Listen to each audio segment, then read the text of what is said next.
సదాశివసమారంభాం వ్యాసశంకరమధ్యమాం అస్మదాచార్యపర్యంతాం వందే గురుపరంపరాం. జ్యోతిషాస్త్రాన్ని భావితరాల వారికి ప్రసాదించిన ఋషుల యొక్క పాదపద్మాలకి నమస్కారం చేసుకుంటూ, అలాగే నాకు జ్యోతిష విద్యను నేర్పిన గురువర్యులు జ్యోతిష బ్రహ్మ కీర్తిశేషులు శ్రీ ఈరంకి సూర్యనారాయణమూర్తి గారు, సూర్యశ్రీ దైవజ్ఞ గారి యొక్క పాదపద్మాలకి నమస్కారం చేసుకుంటూ, ఓం శ్రీ మహాగణాధిపతి నమః, శ్రీ గురుభ్యో నమః, హరి ఓం. వీక్షకులందరికీ నమస్కారం. సింహరాశి వారికి ఈ వారం సానుకూలమైనటువంటి గ్రహగతులు గోచరిస్తూ ఉన్నాయి.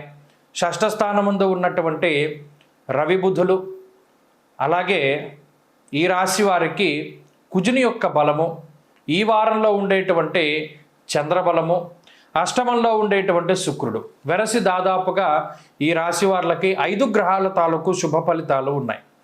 సింహరాశి వారికి ఈ గ్రహాల తాలూకు అనుకూలతలు ఒక కొత్త ఉత్సాహానికి కారణమవుతూ ఉంటుంది.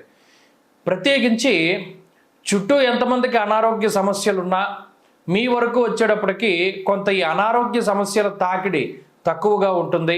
వాటిని తట్టుకుని నిలబడగలుగుతారు. ఆర్థిక పరంగా ఎదుగుదలకి ఈ గ్రహస్థితి చాలా గొప్పగా ఉపయోగపడుతుంది. షష్ఠేరవౌ సుసౌఖ్యాదిన్ యత్ర కార్యార్థ సాధనం అనేటువంటి శాస్త్రవచనం ప్రకారం అనుకున్నటువంటి పనులన్నీ సజావుగా పూర్తి చేసుకోగలుగుతారు. కొత్త వ్యక్తులతోటి పరిచయాలు, కొత్తగా ఏదైనా ఒక లావాదేవీలు ప్రారంభం చేస్తూ ఉండడము, అదే మాదిరిగా వృత్తి ఉద్యోగాల్లో ఒక కొత్త వరవడిని సృష్టించుకుంటూ ముందుకు సాగుతూ ఉండడము, మీ వంతు ముద్రను వేసుకుంటూ జీవితంలో ముందుకు సాగేటువంటి పరిస్థితులు ఈ సింహరాశి వారికి ఉన్నాయి. అలాగే ఇటు ఆరోగ్య పరిస్థితులు ఇందాక చెప్పుకున్నట్టు ఏ విధమైన అనారోగ్య సమస్యలు వచ్చినా అధిగమించగలుగుతారు. ఈ గ్రహస్థితి కొంత ఆత్మస్థైర్యాన్ని ఇస్తూ ఉంటుంది. అలాగే 10 మందికి ఉపయోగపడగలుగుతారు. ఆర్థిక పరిస్థితులు బాగున్నాయి. కుటుంబ పరంగా ఇతర కుటుంబ సభ్యులకి ఏదైనా అనారోగ్య సమస్యలు వాటిల్లడానికి అవకాశం ఉంటుంది. అలాగే సంతానానికి సంబంధించినటువంటి విషయాలు సైతం కొంత ఇబ్బంది పెడుతూ ఉంటాయి. వృత్తి ఉద్యోగాలలో కొన్ని క్రియాశీలకమైనటువంటి మార్పులు తీసుకొస్తారు. ఇందాక చెప్పుకున్నట్టు మీదైనటువంటి శైలిలో ముందుకు వెళుతూ ఉంటారు. అలాగే ఈ వారంలో ప్రత్యేకించి తోబుట్టువులతోటి ఉండేటువంటి విరోధాలు సమసిపోవడానికి అవకాశం ఉంటుంది.